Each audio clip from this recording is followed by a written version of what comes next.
Ya, shalom saudara. Shalom.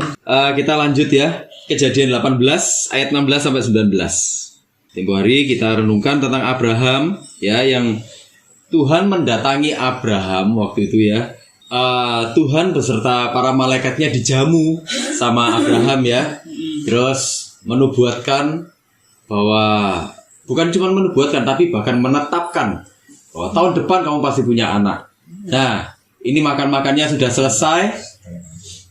Terus mau pergi ke Sodom dan Gomora, gitu ya. Sebelum ke Sodom dan Gomora ada satu peristiwa yang menarik. Jadi saya melihat ada dua peristiwa yang menarik di sini. Bagaimana Tuhan itu menganggap satu hubungan yang sangat berarti dengan Abraham. Yang kedua nanti kita akan lihat bagaimana doa syafaatnya Abraham kepada Tuhan. Tapi kita akan bahas di pertemuan selanjutnya. Kita akan bahas dari sisi yang pertama dulu. Ya, Kejadian 18 ayat 16 sampai 19. Judul perikopnya doa syafaat Abraham untuk Sodom. Lalu berangkatlah orang-orang itu dari situ dan memandang ke arah Sodom. Dan Abraham berjalan bersama-sama dengan mereka untuk mengantarkan mereka. Berpikirlah Tuhan, apakah aku akan menyembunyikan kepada Abraham apa yang hendak kulakukan ini? Bukankah sesungguhnya Abraham akan menjadi bangsa yang besar serta berkuasa? Dan oleh dia segala bangsa di atas bumi akan mendapat berkat. Sebab aku telah memilih dia supaya diperintahkannya kepada anak-anaknya dan kepada keturunannya, supaya tetap hidup menurut jalan yang ditunjukkan Tuhan, dengan melakukan kebenaran dan keadilan, dan supaya Tuhan memenuhi kepada Abraham apa yang dijanjikannya kepadanya. Stop sampai di situ dulu. Doa syafaatnya kita bahas di pertemuan selanjutnya. Setelah makan, berangkatlah ya Tuhan beserta rombongannya ini. Abraham mengantar. Ya, ini ramah tamahnya Abraham. Abraham mengantar. Nah, sampai di satu titik, sampai di satu tempat, Tuhan ini kan mau menghukum Sodom dan Gomora ya. Ini mau menghukum satu kerajaan, satu kota, satu bangsa ini ya, mau dihukum. Nah, tapi sebelum dihukum di situ, Tuhan tahu. Dan Abraham juga tahu, Lot juga tinggal di sana, gitu ya. Nah, disitulah terus Tuhan itu berpikir gini. Bahkan ada satu terjemahan tuh yang ada satu tafsiran yang bilang Tuhan itu bukan cuma berpikir gini, apakah aku akan menyembunyikan kepada Abraham? Jadi Tuhan itu kayak bergumam, Tuhan, apa aku nih? Jadi kayak ngomong pelan-pelan gini, apa aku nih bakal menyembunyikan ini sama Abraham ya? Kan Abraham itu akan jadi bangsa yang besar. Jadi kayak ngomong sendiri gitu. Terus, nah dia kan sudah tak pilih, masa aku mau menyembunyikan? Nah jadi kayak gitu. Jadi Abraham itu sayup-sayup mendengar itu. Kenapa kok Tuhan itu melakukan seperti itu? Saudara, kalau kita perhatikan sejak dari awal, pemilihan atau panggilan Tuhan kepada Abraham waktu itu sampai menjadi Abraham, sampai Tuhan menemui Abraham lagi seperti ini, sebenarnya menunjukkan bahwa Tuhan itu punya satu pandangan, punya satu hubungan yang spesial dengan Abraham. Hubungannya itu unik, ya. Hubungannya itu unik. Bayangkan, ini Tuhan menemui ciptaannya. Tuhan ngomong sama ciptaannya, Tuhan menguatkan ciptaannya secara langsung. Bahkan Tuhan mau memberitahu kalau Sodom dan Gomora mau dihukum, ya kan? Ini satu hubungan yang unik. Ada nggak Tuhan yang seperti itu, saudara? Ada Tuhan yang mau dia datang menemui ciptaannya. Ciptaannya sudah berdosa loh ini. Nggak ada kan? Tapi Tuhan kita mau menemui. Bahkan nanti puncaknya adalah bagaimana dia datang berinkarnasi ke dalam Yesus, ya kan? Berinkarnasi di dalam Yesus, terus menebus dosa-dosa manusia. Merasakan semua penderitaan kita, merasakan semua yang kita rasakan, semua yang kita pergumulkan. Kita tertolak, dia juga ditolak. Kita bergumul, dia juga bergumul. Kita bergumul dengan hal-hal yang sifatnya ekonomi, pekerjaan, dia juga. Nah ini Allah yang dia nggak ongkrang-ongkrang gitu loh ya di surga. Terus habis itu anak-anaknya tuh atau umatnya tuh ciptaannya dibiarkan gitu aja, wis melaku dhewe wis sembuh wis kesandung karepmu. Mangan wis karep-karepmu. Itu enggak. Dia enggak seperti itu. Ya, jadi kita bisa melihat ada hubungan yang sangat mendalam, ada hubungan yang sangat personal. ya, dipanggil secara langsung, dipimpin ke tempat yang Tuhan mau. Ya toh, Abraham bersalah sama Tuhan diperingatkan. Namanya diganti, dikembalikan lagi kepada esensinya, dikembalikan lagi kepada hakikat manusia yang sesungguhnya. Abraham sudah pasrah, dia punya anak, gak punya anak, Tuhan datang, dikuatkan lagi loh, kurang apa? Ya kan, hubungannya intim kan, sangat personal kan. Kita beruntung ya punya Tuhan yang seperti itu ya. Nah, disitulah terus akhirnya Tuhan mulai berpikir, iya ya, masa nggak tak ungkapkan. Tapi saudara harus berpikir gini, ini kerangkanya adalah kerangka antropomorfisme. Antropomorfisme itu sesuatu yang dipakai oleh Alkitab untuk menjelaskan Tuhan kepada manusia dalam bahasa yang dimengerti oleh manusia. Itulah kenapa Alkitab memakai ekspresi-ekspresi yang dipakai oleh manusia. Tuhan berpikir, nah kayak gini nih. Tuhan mendengar, ya kan? Tuhan menggendong. Saudara pernah lihat Tuhan menggendong? Gak pernah kan? Lah terus gimana Tuhan menggendong? Ini kerangkanya adalah kerangka antropomorfisme. Jadi Alkitab menggambarkan Tuhan dalam bahasa yang dimengerti oleh manusia. Bukan berarti Tuhan itu pelin-pelan, bukan berarti Tuhan bingung di sini saudara. Tapi Tuhan sedang menunjukkan betapa dia menghargai hubungannya dengan Abraham. Betapa dia menghargai hubungannya yang intim itu, hubungan yang sangat personal itu dengan manusia ciptaannya ini. Dengan yang sudah dipilihnya, yang dikasihinya ini. Itu ya saudara ya. Nah, kita bisa melihat bagaimana Tuhan itu sebenarnya mempercayai Abraham. Saya bacakan di ayat 19 dibilang gini, sebab aku telah memilih dia. Sebab aku telah memilih dia. Memilih itu pakai bahasa Ibrani yada. Yada ini seperti bahasa yang dipakai kalau di Perjanjian Baru itu ginusko. Jadi ini satu keterbukaan, satu keintiman. Hubungan yang sangat-sangat intim seperti suami dan istri. Itu ya, seperti suami dan istri terbuka semuanya. Artinya apa? Tuhan di sini mengenali dengan pasti dan memahami dengan pasti. Ya, jadi bukan cuman tahu, oh ini Abraham, enggak. Tapi Tuhan mengenali siapa Abraham, siapa orang yang dipilihnya, siapa orang yang dikasihinya ini. Ya, jadi bukan cuma mengetahui secara fakta atau secara faktual, tapi Tuhan itu memiliki pengalaman yang intim dengan Abraham. Seperti sepasang suami dan istri. Suami istri itu kan punya pengalaman yang intim, ya kan? Terbuka semuanya, area-area yang tersembunyi tahu semuanya. Nah, Tuhan itu seperti itu dengan Abraham. Waktu Tuhan memilih Abraham sejak dari awal, bahkan sejak kekekalan, Tuhan sudah mengenali, Tuhan sudah memahami siapa Abraham. Dalam konteks ini, Tuhan itu lagi gini, dia mengetahui, dia mengenali Abraham secara mendalam dan penuh kasih. Semenjak dari kekekalan, kasihnya itu sudah ada kepada Abraham. Dan dipilih, ini nanti yang akan menjadi bapak orang beriman. Lewat keturunannya lah akan lahir juru selamat. Wah, gitu ya. Jadi lewat pengenalan yang mendalam, lewat kasihnya yang mendalam, Tuhan itu sudah apa? Menetapkan Abraham untuk suatu tujuan tertentu. Jadi memilih di sini pakai kata yada. Yada yang dimaksud adalah memilih dengan penuh kasih untuk satu tujuan tertentu. Jadi sama seperti kita. Kalau kita hari ini dipilih sama Tuhan, mengalami kasih karunia Tuhan, kita ini sebenarnya sedang dipilih Tuhan untuk satu tujuan tertentu. Itu loh. Jadi nggak ada orang hidupnya itu sia-sia. Nggak ada orang hidupnya ya sudahlah pokoknya yang penting glending gitu, nggak ada. Sebenarnya tiap orang tuh punya tujuan Tuhan di dalam hidupnya. Ya, karena kita dipilih sama Tuhan itu sudah ada semenjak kekekalan. Jadi Tuhan tuh bukan milihnya wis nanti aja wis tak pilih, enggak. Kenapa? Karena pengetahuannya Tuhan itu komplit. Pengetahuannya Tuhan itu utuh, tidak berkurang, tidak bertambah. Makanya waktu dia memilih kita sampai hari ini tetap ada di dalam kasih karunia Tuhan. Berarti kita ada kasih Tuhan, ada pemahaman Tuhan yang begitu mendalam, ada tujuan Tuhan yang begitu mendalam di dalam hidup kita. Makanya saudara jangan minder. Kalau Tuhan hidupku sekarang kok gini-gini ya. Tuhan, aku kok nggak kayak dia. Gitu. Saudara, tiap orang tuh punya rencana Tuhan di dalam hidupnya.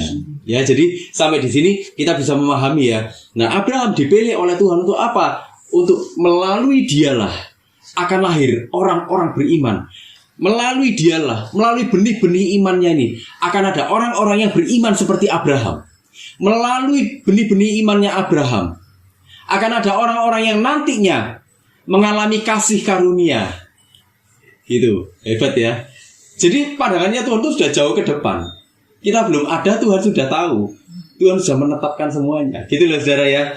Nah, itulah kenapa saudara, Abraham karena saking personalnya, saking intimnya, saking Tuhan itu begitu mengasihi dia, dibilang Abraham itu sahabatnya.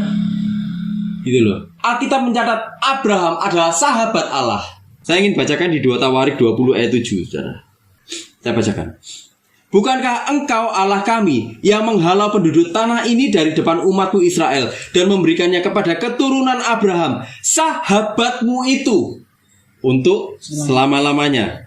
Abraham, sahabatmu itu. Di perjanjian baru kita juga bisa lihat di Yakobus. Abraham dibilang sahabat Allah. Nah, sahabat itu yang bagaimana? Bahasa Ibrani bilang sahabat itu ahib. Ini bukan cuma sahabat, oh dia sahabat, enggak. Tapi ada satu tindakan, ada satu aktivitas yang menunjukkan bahwa Abraham ini sahabat Allah. Kenapa kok Abraham dibilang sahabat Allah? Kata ahib ini menunjukkan gini, bahwa Allah itu mengasihi secara terus-menerus. Allah itu mengasihi Abraham itu terus-menerus, gak berhenti-berhenti kasihnya itu. Nah, karena kasihnya itu terus-menerus, ada terus-menerus. Misalnya gini, saudara, kalau saudara ini sabar, saudara kena apa dikit, mengucap syukur, terima kasih Tuhan, Tuhan pasti punya maksud. Nanti kena apa lagi, terima kasih Tuhan, Tuhan pasti punya maksud. Sampai berkali-kali yang seperti itu kira-kira kebetulan atau sudah jadi sifat, saudara?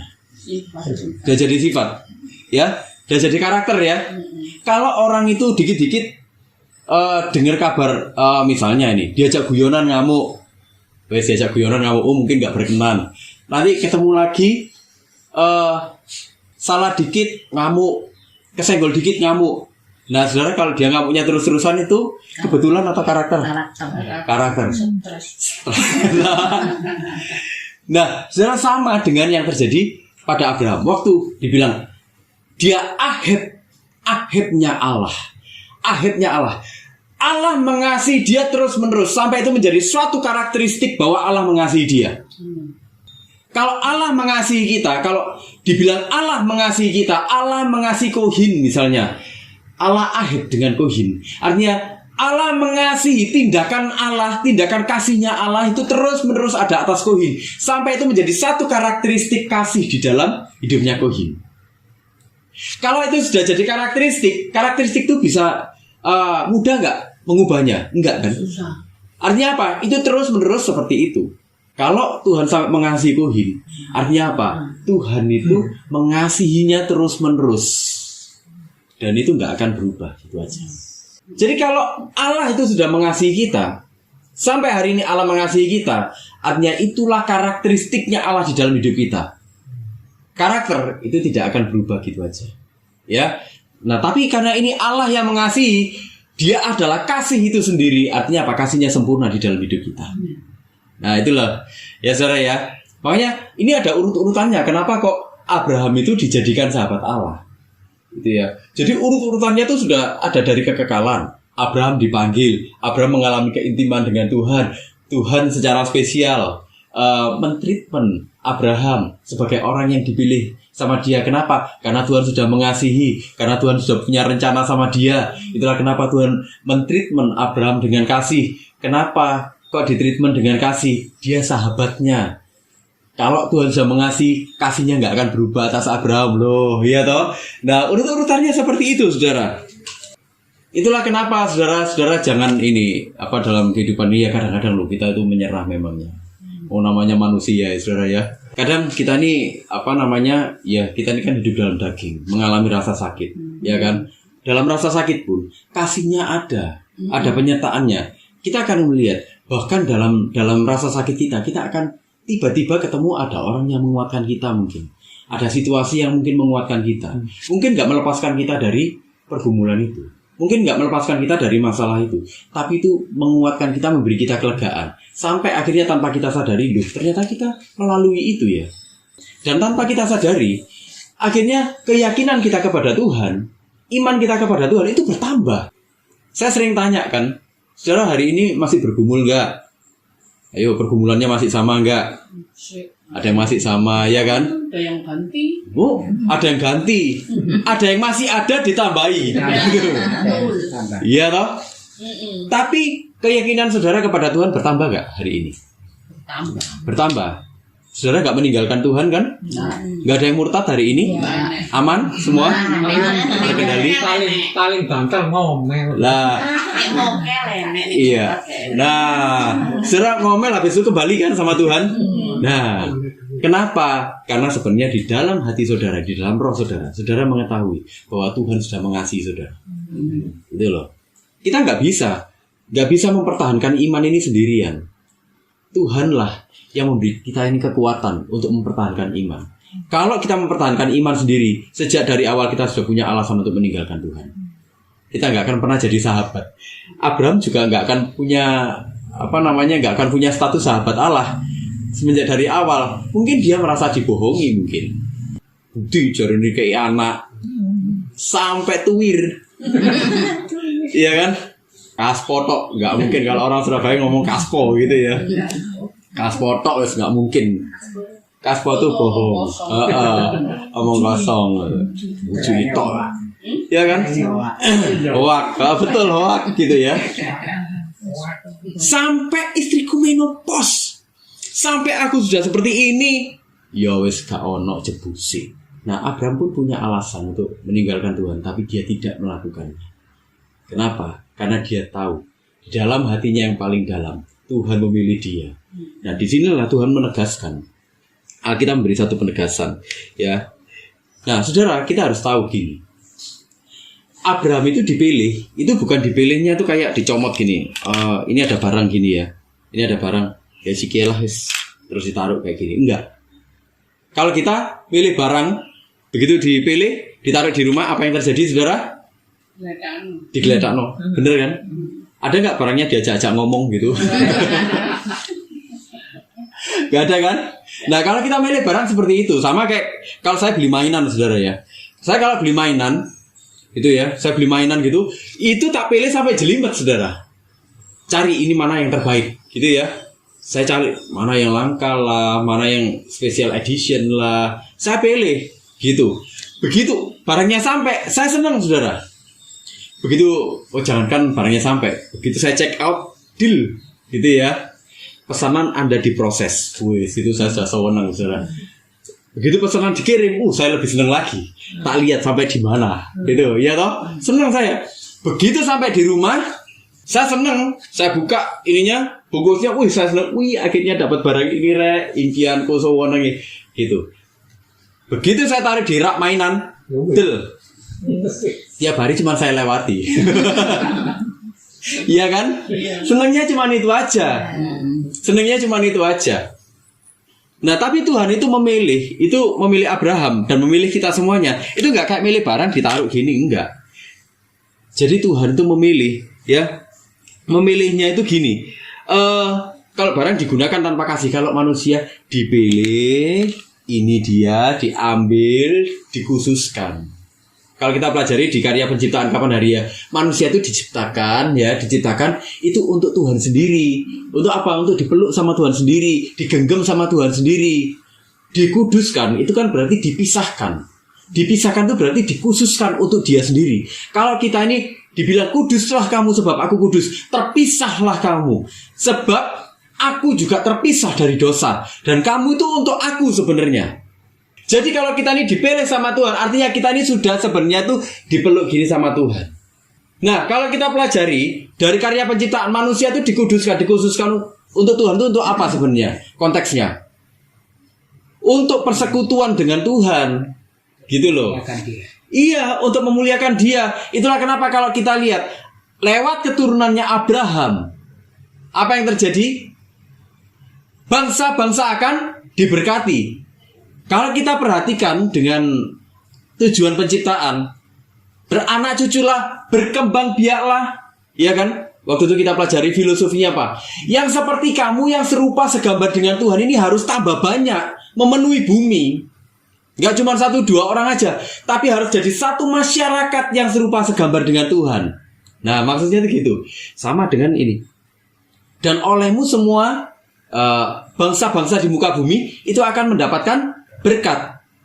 Ya kan? Sama maksudnya, dikembalikan lagi, ya kan? Nah itu loh. Jadi maksudnya itu adalah persekutuan dengan Tuhan. Waktu kita bersekutu dengan Tuhan, saudara, kita bersekutu dengan Tuhan ini ada nggak kita cuma diem-dieman aja sama Tuhan? Saudara, kalau doa sama Tuhan ada nggak saudara diem-dieman aja wis pokoknya ngantuk tidur dalam hadirat Tuhan? Ada nggak yang kayak gitu saudara? Laya-laya dalam hadirat Tuhan gitu. Aminnya besok kalau eling. Kalau alarmnya sudah bunyi, loh yuk kerja. Sudah lupa ya. Artinya persekutuan itu berarti apa? Ada komunikasi dua arah. Ada saling mengerti. Sahabat itu saudara, kalau dinamakan sahabat, itu ada nggak kira-kira sahabat itu nggak saling mengerti gitu? Nggak ada ya. Iya kan? Kalau yang namanya sahabat itu saling mengerti kan? Dialog, ada apa-apa curhat gitu ya, ada apa-apa ngomong, iya kan?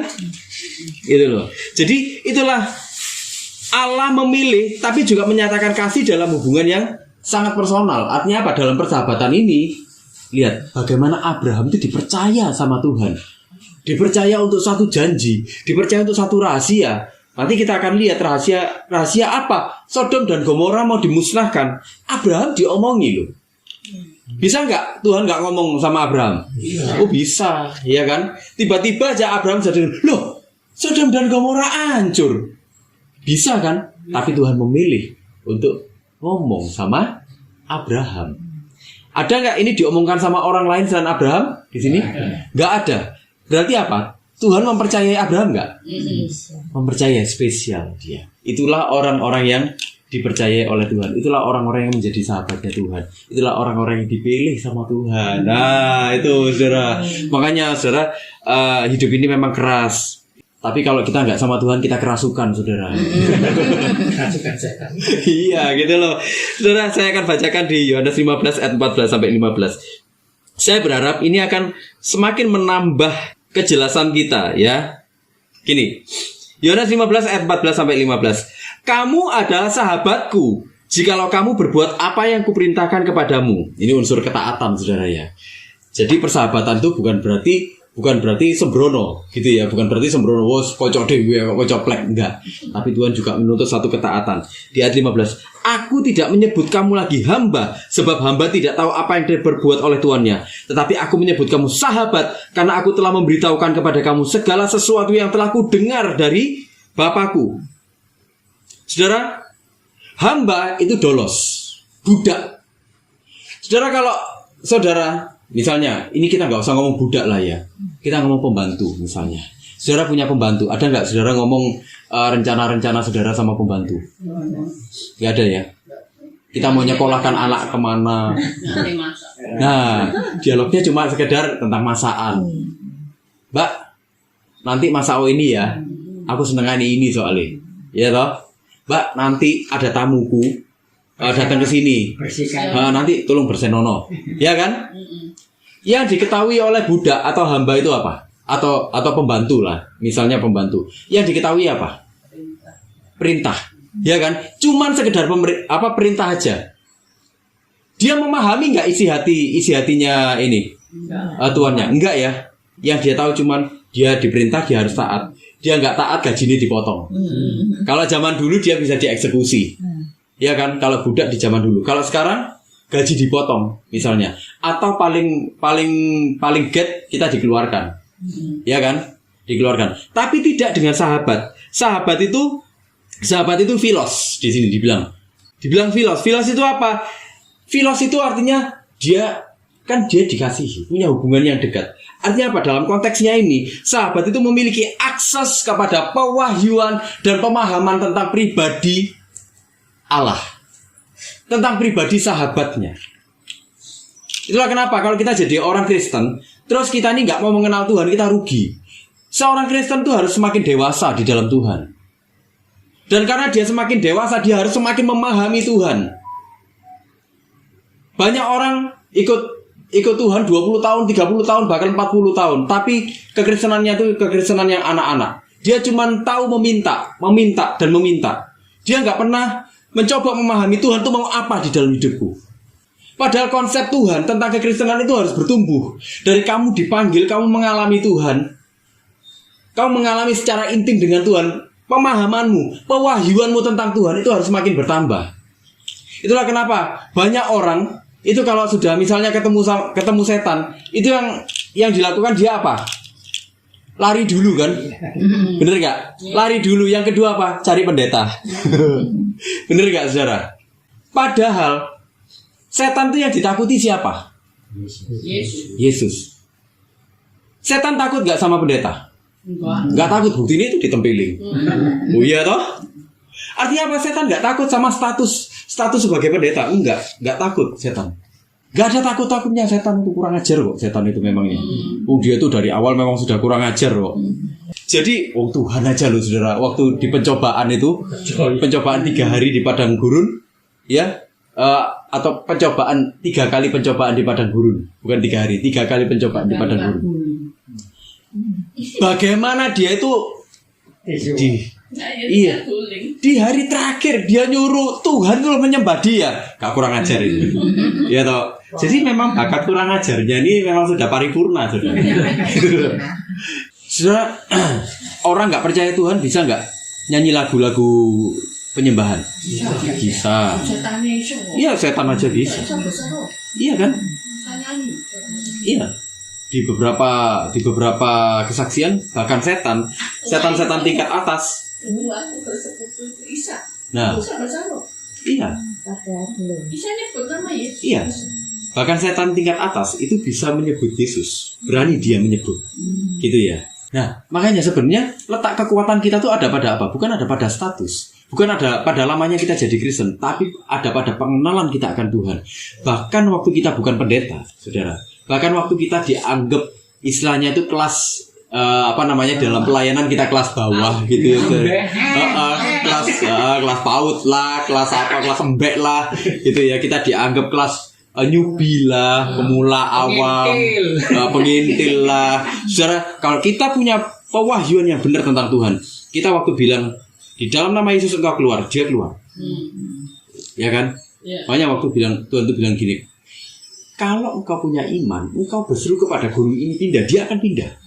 Semuanya itu awalnya dari apa? Dari pewahyuan. Itu loh. Itulah kenapa sahabat itu punya akses ke sana. Saya misalnya kayak Albert, gitu ya. Kalau misal ke Surabaya, saya selalu ngomong sama dia, "Bet, nginep di nggonku," gitu. Tapi kalau itu temennya Albert yang datang ke Surabaya, meskipun saya tahu lah itu temannya Albert, ada nggak saya nawari dia nginep di rumahku? Enggak. Kenapa saya bilang enggak? Aku nggak kenal gitu. Nah itu loh, saudara ya, itu bedanya sahabat dengan non sahabat, bahkan dengan dolos atau budak tadi. Ya saudara ya, pemahaman kita tentang hubungan kita dengan Tuhan itu akan membawa kita pada perubahan yang besar dalam hidup kita. Orang yang nggak memahami status hubungan kita dengan Tuhan seperti ini, itu cenderung kekristenannya akan jadi anak-anak terus menerus. Sampai masa tuanya dia akan jadi orang-orang Kristen yang anak-anak. Tapi orang Kristen yang memahami bahwa kita sudah dipilih, bahwa kita menjadi sahabat Allah, kita akan jadi orang-orang yang memahami Tuhan. Dan karena kita memahami Tuhan, kita akan gini, bagaimana caranya aku menyenangkan sahabatku? Bagaimana caranya aku berarti buat sahabatku? Sahabatku lo sudah berarti buat aku, masa aku gak berarti buat sahabatku, rek? Itulah prinsipnya kasih karunia, saudara. Kasih karunia itu kan gini, saudara. Kita tuh menyadari, aku tuh dulu bukan siapa-siapa, tapi sekarang aku siapa-siapa. Gimana caranya aku membalas semuanya ini? Gak perlu jadi hamba Tuhan untuk memikirkan hal seperti itu. Itu saudara ya. Nah disinilah Abraham berpikir, dia tahu persis bahwa dia harus berdampak. Ya saudara ya, di ayat 18 dibilang gini, Tuhan itu kan bilang gini, bukankah sesungguhnya Abraham akan menjadi bangsa yang besar serta berkuasa, dan oleh dia segala bangsa di atas bumi akan mendapat berkat. Berkat itu apa? Berkat itu barak. Barak itu dalam konteksnya ini bukan cuman terima berkat gini. Tapi kalimat ini, kalimatnya bernada reflektif. Kamu diberkati, tapi kamu juga harus menjadi berkat. Gitu loh. Nah ini, kata-katanya ini seperti itu, saudara. Kata-katanya ini sifatnya reflektif. Reflektif itu dalam artian, saudara kalau ada cermin, disinari, dia mantul kan. Nah sama, kita diberkati, berkatnya mantul juga, set. Gitu loh saudara. Jadi ini bukan satu berkat yang egois. Nah, sifatnya itu bukan cuma sekali menerima berkat terus memantul sekali, enggak. Tapi diberkati terus-menerus dan memantul terus-menerus. Jadi kita jadi orang yang diberkati dan diberkati secara berkesinambungan. Nah, berkatnya apa? Berkatnya itu terutama, itu bukan hal-hal yang sifatnya materi. Tapi hal-hal yang sifatnya apa? Keselamatan dan hidup di dalam kekudusan. Hidup di dalam keintiman dengan Tuhan. Inilah prinsipnya kasih karunia. Kita sudah mengalami kasih karunia dari Tuhan. Itulah kenapa kita juga kepingin orang lain mengalami kasih karunia. Kalau berkat sifatnya materi, kita ini jadi orang-orang yang egois, saudara. Kalau kita sudah dapat berkatnya materi, apa yang kita lakukan? Kita simpen untuk diri kita sendiri, ya kan? Dan kita manfaatkan untuk diri kita sendiri. Bagaimana supaya ini semakin bertambah banyak? Kalau itu tanpa terang kasih karunia Tuhan. Tapi waktu kita diberkati Tuhan, dalam terang kasih karunia Tuhan, kita kalau diberkati materi, kita akan berpikir, bagaimana semua yang sudah aku terima ini, ya, ini juga menjadi berkat untuk yang lain-lain. Supaya apa? Supaya orang lain pada akhirnya akan mengalami kasih karunia Tuhan juga. Sama seperti aku mengalami kasih karunia Tuhan. Koruptor itu kira-kira kalau dalam sudut pandangnya orang awam, saudara. Kalau dalam sudut pandangnya orang awam, kalau kita nggak tahu dia korupsi, kita bilang dia diberkati nggak? Diberkati, kenapa? Dia kaya.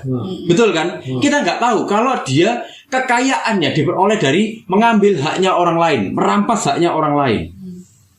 Yang sebenarnya satu pembunuhan haknya orang lain, dan itu mempersulit hidupnya orang lain. Ya kan? Ada nggak koruptor itu dia pakai itu dengan tulus supaya ada kasih karunia Tuhan itu. Supaya dibagi-bagikan kan. Nah, adanya money laundry. Ya kan, bisnis baru kan itu. Bisnis laundryan. Kalau itu dipakai untuk bangun rumah ibadah. Tujuannya apa? Ayo. Money laundry itu tujuannya apa sebenarnya? Untuk menghilangkan jejak kan? Bener nggak? Kalaupun itu dipakai untuk bangun rumah ibadah, sebenarnya tulus nggak? Untuk supaya orang mengalami Tuhan gitu, enggak kan? Misalnya nih ke orang-orang yang membutuhkan kayak gitu, ada nggak tulus nggak tujuannya ke sana? Enggak. Tujuan aslinya apa? Menyelamatkan diri. Sebenarnya bukan nyogok Tuhan, Pak. Bukan nyogok Tuhan, tapi dia menyelamatkan dirinya sendiri. Kenapa? Karena dia tahu dia salah. Orang yang salah pasti cari cara bagaimana caranya supaya nggak ketahuan. Bener nggak? Dia menyelamatkan dirinya sendiri. Jadi konsepnya barak itu berkat yang dimaksud adalah ini reflektif. Kenapa? Dalam gambaran besarnya kamu sudah mengalami kasih karunia dari Tuhan. Dan kalau kamu mengalami kasih karunia dari Tuhan, kamu juga menyalurkan kasih karunia itu dari Tuhan lewat cara apapun, gitu loh. Kalau Tuhan percaya kita potensi, ya lewat potensi kita. Kalau Tuhan percayakan kita keluarga, lewat keluarga kita. Lah kalau Tuhan percayakan kita materi, lewat materi kita juga. Gitu loh. Itulah Abraham itu memahami tanggung jawabnya. Kalau dia diberkati, dia harus seperti apa? Di ayat 19 dibilang gini. Sebab aku telah memilih dia. Memilih dia apa ini? Supaya diperintahkannya kepada anak-anaknya dan kepada keturunannya, supaya tetap hidup menurut jalan yang ditunjukkan Tuhan dengan melakukan kebenaran dan keadilan dan seterusnya. Diperintahkannya itu safah. Safah itu gini, meneruskan apa yang sudah diterima. Aku memilih Abraham supaya apa? Supaya dia meneruskan apa yang sudah dia terima dari aku. Kebersamaan yang sudah dia alami dengan aku supaya diteruskan kepada siapa? Di sini dengan jelas dibilang gini, kepada anak-anaknya dan kepada keturunannya. Artinya apa? Setiap orang percaya itu punya tanggung jawab kepada generasi sesudahnya. Saudara, saya kadang-kadang sedih. Orang kalau datang ke gereja, yang dipikirin siapa? Dirinya sendiri kan. Orang kalau ke gereja, itu yang dicari apa? Berkat untuk siapa? Dirinya sendiri kan. Pernah gak Dia berpikir, iya ya nanti generasi selanjutnya kayak apa ya? Kenapa? Karena saya tahu ini generasi yang di bawah kita ini, saudara. Kalau dia nggak tahu dari kita, itu nanti taunya bagaimana? Memang Tuhan punya banyak cara, tapi satu hal yang Tuhan tuh pasti inginkan itu apa? Kita jadi saluran berkatnya. Itulah kenapa di Amanat Agung dibilang apa? Pergilah, jadikanlah semua bangsa muridku. Jadi meskipun Tuhan itu bisa melakukan tanpa kita, tapi toh Tuhan itu tetap ingin kita melakukan. Tuhan itu tetap ingin kita ini berpartisipasi di dalam rencananya, gitu loh, saudara. Itulah kenapa hidup yang dipilih Tuhan, hidup yang jadi sahabatnya Tuhan itu adalah hidup yang berdampak. Kalau orang ngomong hidupnya, aku lo deket sama Tuhan, serasa dia punya kuncinya surga, saudara. Kita yang ngekos ini, gitu ya. Kita ini serasa gak punya hak sama sekali lah di surga itu. Kadang ada kan orang yang merasa kayak itu. Aku lo, Tuhan lo sudah ngomong kok sama aku. Ukurannya apa? Tuhan ngomong sama dia. Lu Tuhan ngomong sama aku audible. Standarnya apa? Wong nabi tunduk pada nabi-nabi. Nubuatan tunduk pada nabi-nabi. Nubuatan gak berdiri sendiri. Nubuatan harus diuji. Ujiannya apa? Firman Tuhan. Iya toh? Gak boleh. Terus seorang nabi sok-sokan ngomong, Tuhan bicara sama saya. Kenapa? Nubuatan itu bukan monopoli. Kalau seorang nabi berhasil memonopoli satu nubuatan, disitulah yang terjadi apa? Ada manipulasi. Disitulah saudara akan menemui ada yang namanya spiritual abuse. Spiritual abuse itu jadi gini, seorang hamba Tuhan itu memanipulasi, mengontrol kehidupan jemaatnya atau kehidupan orang-orang yang ada di sekelilingnya dengan dengan embel-embel apa? Lu Tuhan lo bilang sama aku, kamu harus begini. Nah, ya kayak gitu, itu gak boleh.